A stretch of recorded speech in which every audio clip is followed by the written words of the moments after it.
Allora, adesso vi racconto la storia della Caffè Pascucci, come è nata.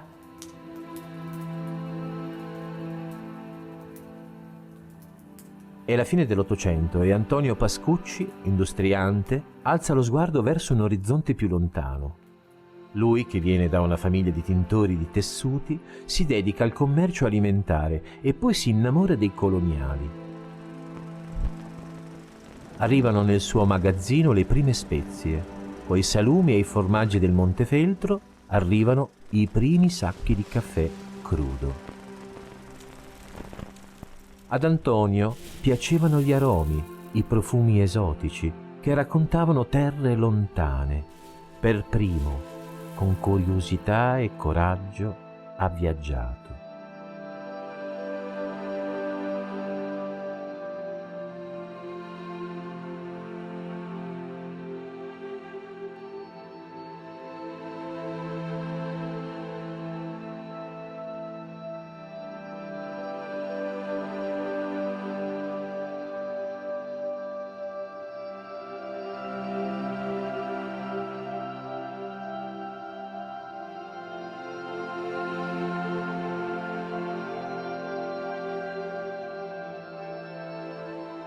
Il caffè lo bevevano in pochi.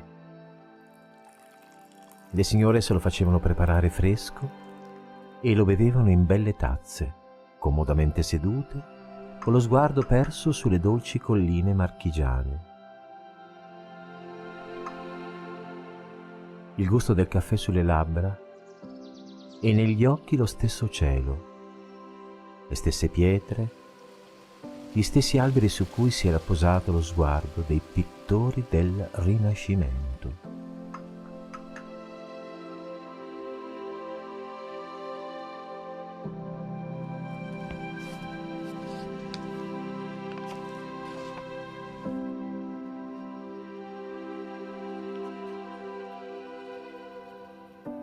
I poveri, i contadini bevevano il cicorè, una bevanda ottenuta con orzo tostato e cicoria. All'epoca si preparava nella cuccuma, un bollitore in metallo dove il caffè bolliva a lungo, spesso con l'aggiunta d'acqua, ma profumava e il suo aroma invadeva la casa.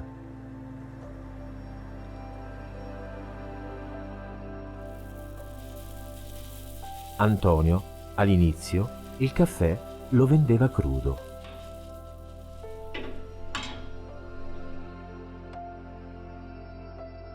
Nelle case era normale tostare il caffè, con piccoli tostini poggiati sulla fiamma diretta. Il fuoco lambiva i chicchi, bisognava fare attenzione a non farli bruciare.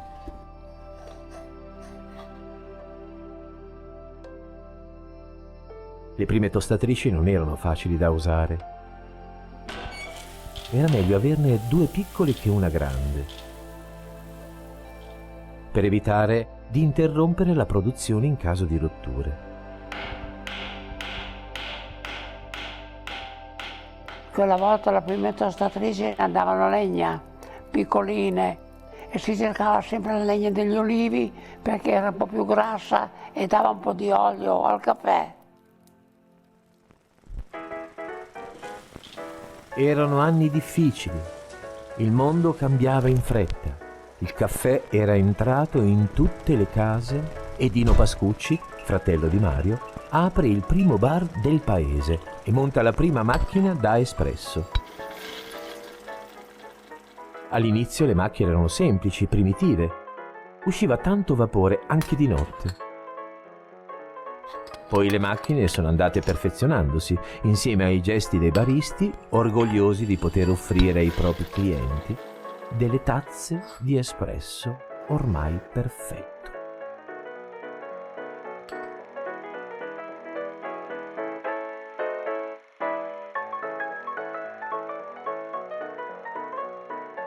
Dino, dopo la seconda guerra mondiale, installa anche la televisione e il bar, insieme alla bottega di Domenica, moglie di Mario, diviene il fulcro della vita sociale.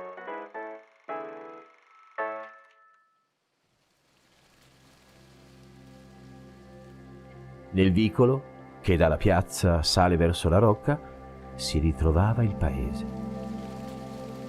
Era bellissimo. Il paese era vissuto, la gente popolava le strade. Mario tornava a casa e intorno a sé voleva gli amici. Voleva tutte le seggiole piene e voleva la gente che gli stesse attorno per mangiare in compagnia. E Mario è uguale, mio figlio. Sarei così anch'io.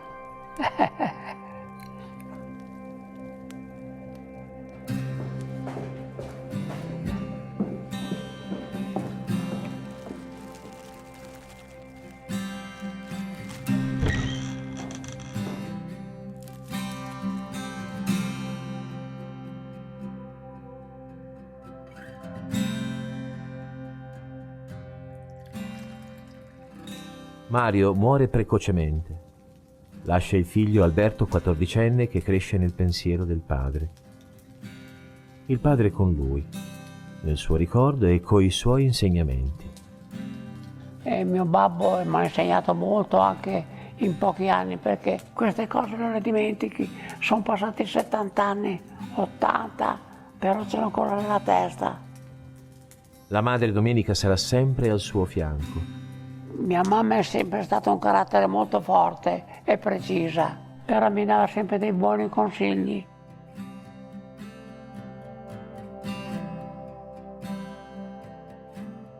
Alberto è la ricchezza, la memoria di coloro che hanno reso la sua vita così intensa. Silvano, il tecnico delle macchine da caffè, che lavorava con la Faema e con la Marzocco, poi divenuto direttore commerciale. La zia viaggiatrice, senza paura, che accompagnava il marito in Africa, nelle piantagioni italiane dell'Etiopia dei primi del Novecento.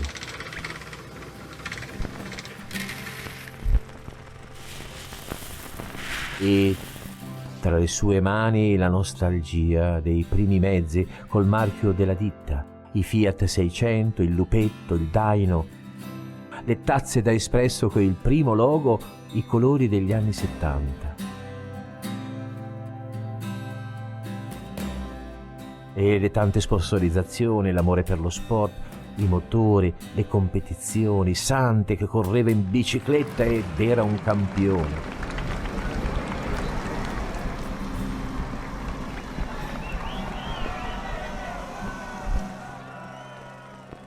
Mario Bonci con la moto.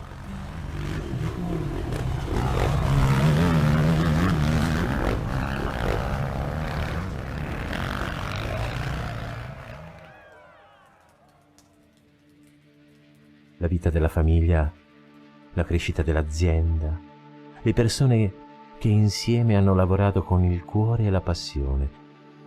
Il caffè, col suo profumo, ad accompagnare il tempo.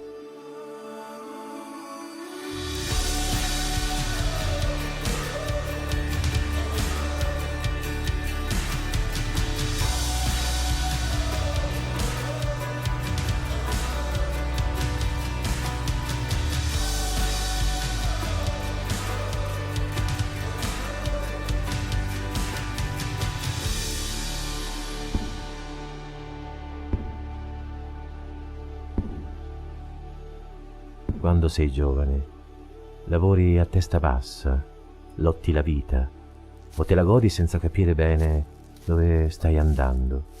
Spesso pensi di essere stato bravo, altre volte pensi di non essere capace e non riuscire.